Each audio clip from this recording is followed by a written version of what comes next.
Tonight, a neo-Nazi in Pennsylvania, a small rural town near the New York border, splitting apart by a growing movement filled with hate.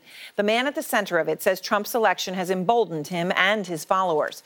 It comes as white nationalists prepare to take to the streets this weekend, 1 year after the deadly Charlottesville rally. Our Sarah Seidner is out front in Ulysses, Pennsylvania. I want to warn you, though, when you watch this piece, some of the language that you will hear is extremely disturbing. In the calm of this rural northern Pennsylvania town, a sign that hate lives here. Are you a neo-Nazi? Do I embrace it? I don't try to push it away. Well, you're wearing a swastika on your shirt. Exactly. And you've got swastika flags. Why the flags? Why the shirt? Why these hateful symbols in this town? I don't think they're hateful. I think it's an ideology that has been completely misinterpreted since the Third Reich. Okay, now I've got to stop you. I'm a Holocaust denier.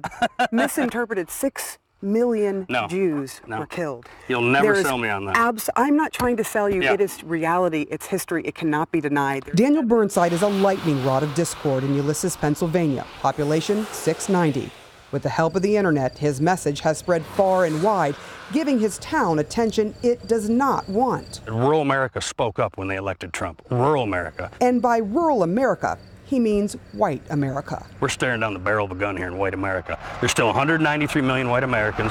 Yes, the vast majority of them are in their 60s and 70s, will be in the ground in the next 20 years, and therefore we have the possibility of becoming a minority in our own country. A possibility. It sounds to me of becoming a minority in our own country. Like you're afraid of being me. And being me, this is my country, is great. This is also my country. You guys didn't win the culture war. He invited us on his property to talk, but when he doesn't like our conversation, he explodes. Get the out of here now! We do. Just down the street, we're met by a dozen residents who say Burnside does not speak for this town. There are families in this county that blame politics for people like him sort of being able to come out and be very loud. Is that fair? Our president we've got right now hasn't helped the situation a whole lot. He's done a lot of the same beliefs. At least he won't speak against them, okay? This guy feeds off that stuff. So. Among the crowd, many with grandfathers or fathers who fought the Nazis in World War II. We're good people, and he's stepping on us. He's stepping on all of us. Right. We're all one tribe. And who does he think he is? Teacher Debbie Hamilton says she just returned from touring concentration camps in Poland. One of the things that we spent a lot of time talking about was passive resistance versus active resistance. So far, they've chosen passive resistance with Burnside. On the other side of Potter County, Joe and Shoshana Leshner are convinced passive resistance is the wrong choice. I'm not saying you should go to their houses with pitchforks and guns, I'm saying hold a peaceful protest against them. Traditionalist American Knights of the Ku Klux Klan Neighborhood Watch. After seeing KKK flyers appearing in their neighborhood and Burnside's decorations in their county, Joe did protest, only to receive a threat by one of the supremacists he stood against. They would look at me and give me the finger and even make little gestures, like they were going to shoot me. Joe says the racial hatred intensified and his Jamaican bride arrived. In Walmart, I got a lot of that. In their minds, if more people stood up against hate, the racist would be forced to leave and let love stand. The Leschners moved about 4 hours away to another small town, but Shoshana says it's made all the difference. She finally feels comfortable walking down the street. And as for Ulysses, the borough president told us they have dealt with an outspoken neo-Nazi in their midst before. They pushed him out several years ago, but that was because he broke the law. And he says there is nothing they can do about Burnside unless he does the same. Aaron? All right. Sarah, thank you very much. Incredible reporting there. I want to go now to Mark Lamont Hill, professor at Temple University and a political commentator here, and Amy Kramer, co-founder and co-chair of Women for Trump. Thanks to both.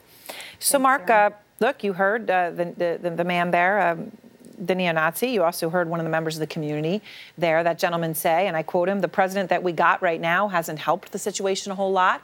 He's got a lot of the same beliefs. At least he won't speak against them. This guy," referring to Burnside, "feeds off that stuff."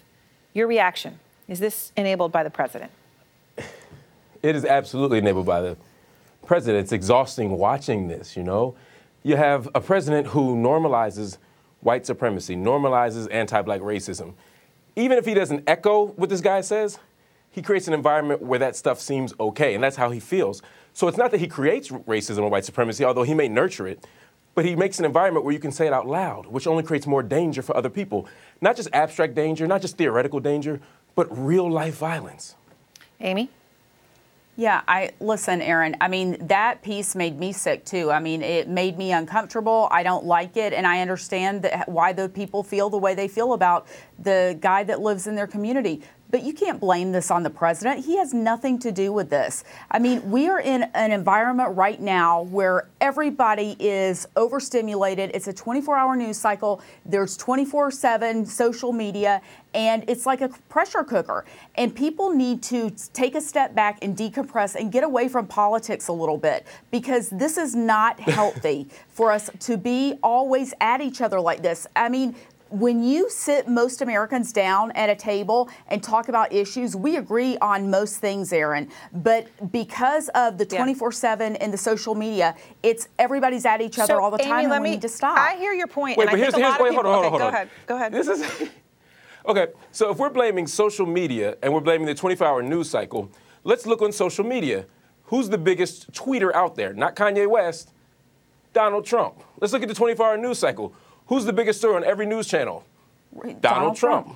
If we blame rap music, if we blame music, if we blame movies, if we blame culture, we blame everything down to the Teletubbies over the last 30 years. How can we not look at the fact that the biggest pop culture figure, the biggest media figure, the most powerful man in the world is Donald Trump, a man who has said there are good people on both sides at a white nationalist rally.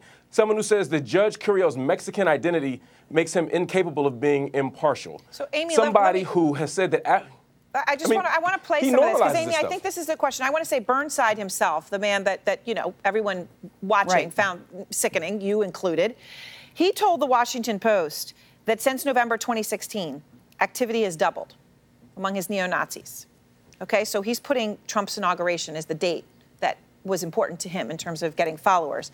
And when you hear that other gentleman say the president won't speak against him, he's got some of the same beliefs. Amy, this is what he's talking about. Mark referenced some of it, but let me just play some of them and give you a chance. I'm going to play them right now. Here's the president. When Mexico sends its people, they're not sending their best. They're bringing drugs, they're bringing crime, they're rapists, and some, I assume, are good people. We're building a wall. He's a Mexican. We're building a wall between here and Mexico. If you are saying he can't do his job because of his race, is that not the definition of racism? No, I don't think so at all. I think Islam hates us. Look at my African American over here. Look at him. Are you the greatest? She is a low IQ individual, Maxine Waters. I said it the other day. I mean, honestly, she's somewhere in the mid-60s. I believe that. Amy, do you really think that doesn't embolden neo-Nazis, white nationalists, racists? Aaron, it doesn't. Why would it embolden them? I mean, I think that's ridiculous.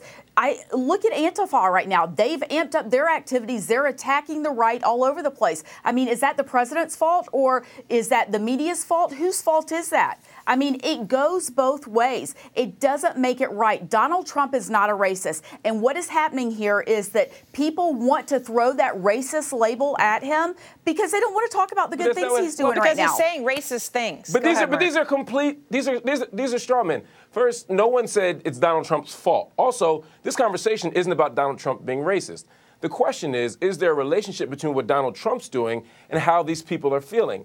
The most compelling piece of evidence is that white nationalists are saying, yes, Donald Trump makes us feel better and stronger and safer and more confident. Yes. They're saying that the day that they can mark their origin story of getting stronger is the day he became president.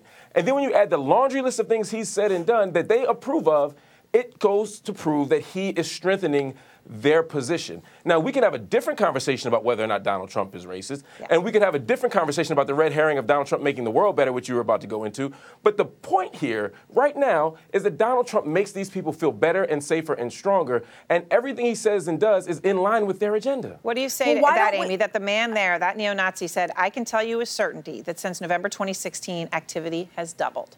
He is crediting the election of Donald Trump. He is the neo-Nazi. I mean, you know what? I don't know that that's true. I mean, so he's saying it. What I do know but is he that feels Donald it, Trump Amy. Doesn't that matter? Isn't that what emboldens a racist and a hateful person? He's crediting the president. He has no control over who supports him and who doesn't. I mean, he can't tell people not to support him, and he certainly can't go out there and micromanage these groups and communities across the country. I mean, what he's trying to do is, wait, can I finish? I let you talk, Mark. Let me talk. What you don't want to talk about is that African-American approval numbers for Donald Trump have doubled in the past month, from 15% to almost 30%. I mean, that's the thing, because he's creating jobs. The economy's back on track. He's doing exactly what he said he was going to do. And that's a big story. But instead, it's like, squirrel, look over here at this. I mean, this guy is nobody in a little town of 650 or 690 people in a nation of how many millions? I mean, he's no one. And just putting it on the news is only giving him advertising. I mean, that's what we're doing, is advertising. There are massive rallies planned for this weekend by neo-Nazis. What's that? There are rallies. There are people who are coming out.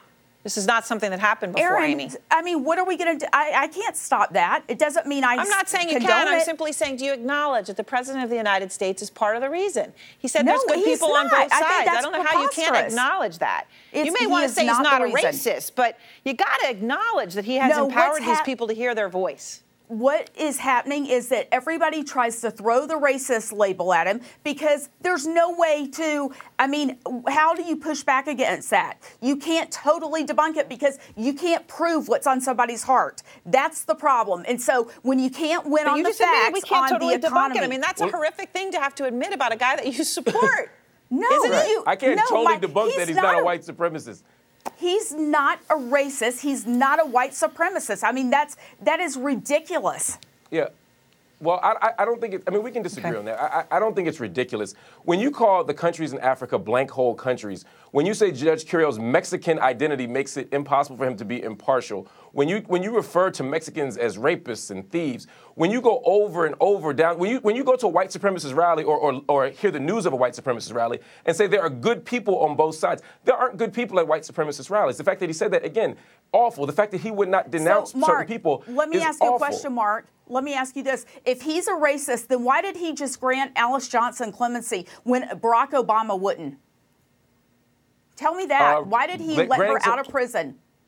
That's the Kim Kardashian. You can, Mark. Yeah, no, I'm very familiar with it. You can grant someone clemency and still have a belief that they're inferior. You can grant someone clemency and still think that their countries of origin, like Africa, are blank hole countries. They're not competing arguments. Yes, I'm not saying he's never done anything for a black person. He may have loaned a black person money, given him a job, given him a big hug, put him on apprentice, given him a White House position. That doesn't change the fact that he says things and does things as far as policy goes that reflect a racist agenda and an attempt to appeal to white supremacy. All right. That's the problem. All right, we'll leave it there. That's Thank you why both. African-American unemployment is at the lowest it's ever been. Okay, thank you both. That's not a racist policy. I appreciate your time.